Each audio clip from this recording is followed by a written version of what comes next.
विशाहुरम्। पंच परमेष्ठी भगवान की,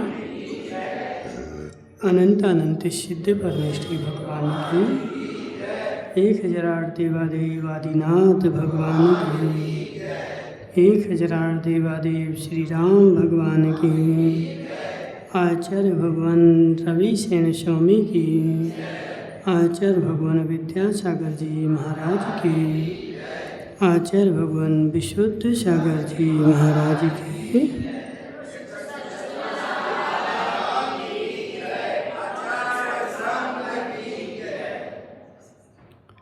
यहाँ पर पद्म पुराण चल रहा है।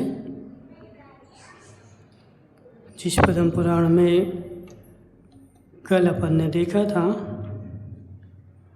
कि वैश्रवण और दशानन का गंग पर्वत के ऊपर युद्ध हुआ, जिसमें वैश्रवण की पराजय हुई और दशानन की विजय हो गई। दशानन विजय के कारण अपने नगर लौट गया और वैश्रवण मूर्छित हो गया था, तो उसको उसके सेवक वगैरह जो थे वो उसको उठा करके अपने नगर में ले गए। यहाँ दशानन के नगर में खुशियाँ मनाई जा रही कि मेरा राजा जीत गया और अब हम लंका पर राज्य करेंगे।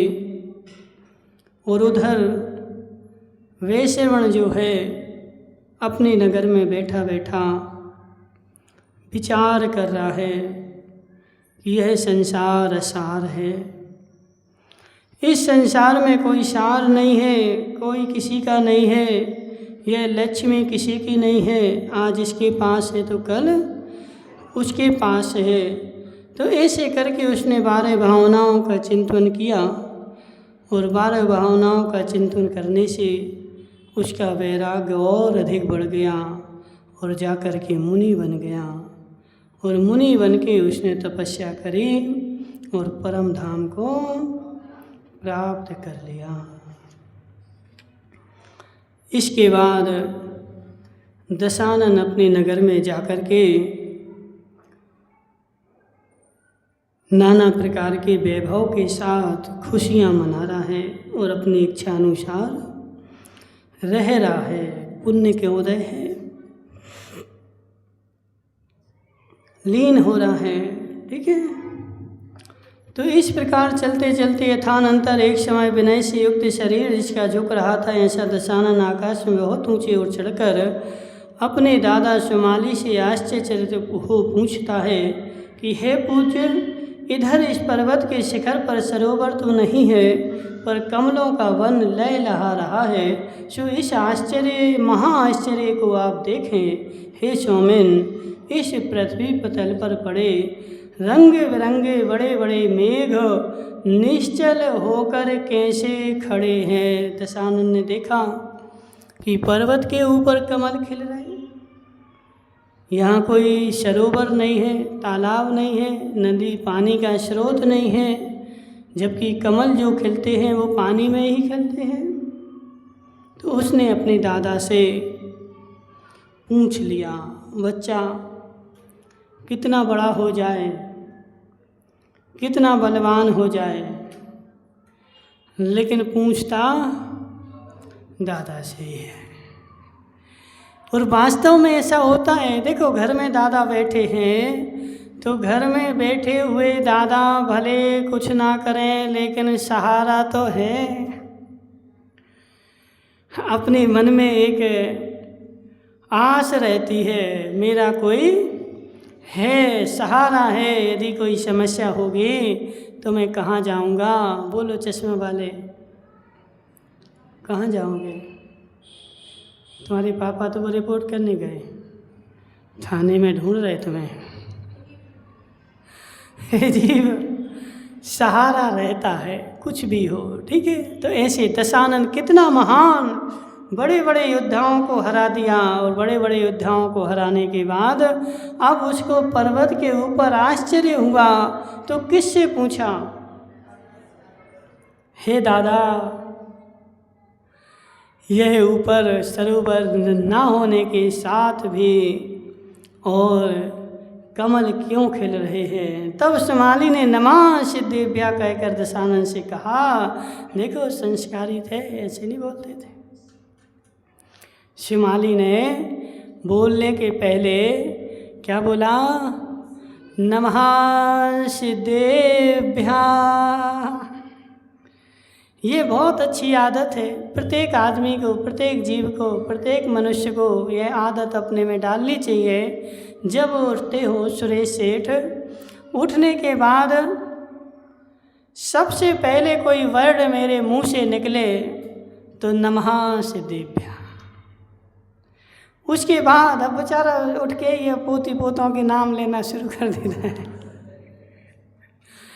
उठे, याद रखना, उठे सबसे पहले किसी का भी नाम, अच्छी बात है। उठने के बाद घंटे 2 घंटे जितना भी सके उतना मौन ले लो। हम क्या करते, उठे, समाय करी, प्रतिक्रमण करा, जंगल गए, मौन ले लिया, फिर जंगल से आएंगे, फिर मौन बाद में खोलेंगे शांति धारा के बाद। ठीक है, कोई काम आ जाए बोलना पड़े वो बात अलग है, लेकिन नहीं है काम तो फिर शांति धारा के बाद ही फिर मौन खोलेंगे। क्यों? अपना जो पहला वर्ड है सुबह सुबह निकल रहा है वो बीजाक्षर के साथ निकलना चाहिए। खोड़नी अम्मा, वरना बच्चे को बुलाने लगो, कपड़े बेचने लगो। ठीक है ना? तो सबसे पहले देखो, नहीं पूरा नमोकार मंत्र बोल सकते तो कम से कम विमल भाई इतना नियम ले लो, सुबह सुबह उठने के बाद सबसे पहले ओम नमः सिद्धेभ्या बोलेंगे, उसके बाद अन्य शब्द बोलेंगे। सबसे पहले अपना मुंह खोलेंगे तो किससे? ओम नमः सिद्धेभ्या से। बड़ा है काम कि छोटा है? सुरेंद्र भाई आना तो बोलो, ले लिया तुमने नियम? कौन कौन नियम ले रहा आज रक्षाबंधन के पर्व पे? बहुत बड़ा नियम नहीं दे रहे, बोलो अर्पित भाई। छोटा सा नियम है क्या? नहीं पता। सब उठ करके अपना मौन खोलने के पहले, रात में तो नहीं बोलते सोते सोते, सो करके उठने के बाद सबसे पहले ओम नमः सिद्धेभ्या बोलेंगे, उसके बाद अन्य वर्ड बोलेंगे। इतना सा नियम है। सबने ले लिया? किस किस ने नहीं लिया वो हाथ खड़ा करो। महिपाल जी ने नहीं लिया? नहीं, जिसने नहीं लिया वो हाथ खड़ा करो। सबने ले लिया? कायो सर कर लो, 9 बार नमोकार मंत्र पढ़ लो, बहुत अच्छा। कुछ लग भी 1 रुपया भी नहीं लगना, ठीक है, फ्री का काम।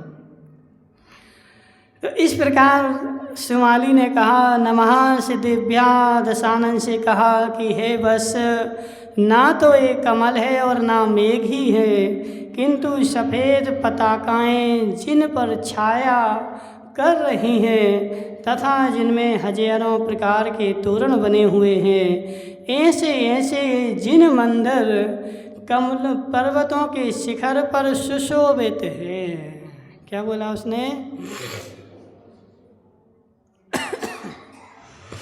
एक कमल नहीं है, क्या है? जिन मंदिर के ऊपर सफ़ेद ध्वजा फहरा रही है वह पताका है। ठीक है, इसलिए ऐसा नियम है, मंदिर के ऊपर ध्वजा हमेशा लगनी चाहिए और फटी चिथी नहीं होनी चाहिए। बहुत सारे तो यहाँ फट रही, यहाँ फट रही, ऐसी टांग दे जैसे चड्डी टंगी हो। देखिए हमने मंदिरों में बेचारे कोई ध्वजा का कोई महत्व भी नहीं, बेचारों को ऐसी टांग देते हैं, टंग लटक रही, वो इतनी ऐसी लटकती है कि पूरा मंदिर नीचे आ जाए लेकिन ध्वजा हिलेगी नहीं। इतना तेज भूकंप आ जाए कि शिखर भले गिर पड़े लेकिन वो ध्वजा नहीं हिलेगी। तो ध्वजा ऐसी नहीं होनी चाहिए, ध्वजा ऐसी हो थोड़ी भी हवा चले तो वह लहराने लगे। वह ध्वजा भी सुभिक्ष का कारण होती है और दूर से कोई आ रहा है तो उसको दिख जाती है हमारा जिन मंदिर यहाँ पर है, और हमें उस ध्वजा के दर्शन करने से ही उसको पुण्य का फल मिल जाता है। ठीक है, तो इसमें लिखा है कि सफ़ेद पताकाएं जिन पर छाया रही थीं तथा जिनमें हजारों प्रकार के तोरण थे, ऐसे उस पर्वत पर क्या थे? मंदिर थे। ये सब मंदिर महापुरुष हरिसेन चक्रवर्ती के द्वारा बनाए हुए हैं। हे वत्स, किसने बनाए थे? पर्वत के ऊपर हरिसेन चक्रवर्ती कौन से नंबर का था?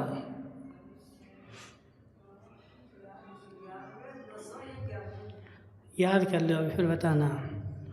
हे वत्स, तू इन्हें नमस्कार कर, ये सब मंदिर महापुरुष हरिसेन चक्रवर्ती के द्वारा बनाए गए हैं। हे वत्स, तू नमस्कार कर और क्षण क्षण में अपने हृदय को पवित्र कर। तदनंतर वैश्यवण का मानवर्धन करने वाले दशानन ने वहीं खड़े होकर जिनालयों को नमस्कार किया। बढ़िया ज़मीन पर बैठ करके ऐसे नहीं कि ऐसे कर लिए हो गए, नमस्कार किया वहीं बैठ करके। किसने? दशानन ने। इतना बलशाली, शक्तिशाली, भाग्यशाली, पुण्यशाली, वह भी जिनेंद्र भगवान को नमस्कार कर रहा है। और हमारे पास तो एक वो फटफटिया आ जाए, बुंदेलखंड में बोलते हैं, फटफटिया आ जाए तो बेचारा राजा बन जाता। हमारे पास समय नहीं है मंदिर जाने के लिए, क्यों समय नहीं है हमारे पास? क्यों? काम महाराज, इतना काम है। जीव क्यों अभागा बन रहा है? जिनेंद्र भगवान की शरण मिली है, नमस्कार कर ले, पूजा कर ले, भक्ति कर ले, इसी में तेरा कल्याण है। और तो सब।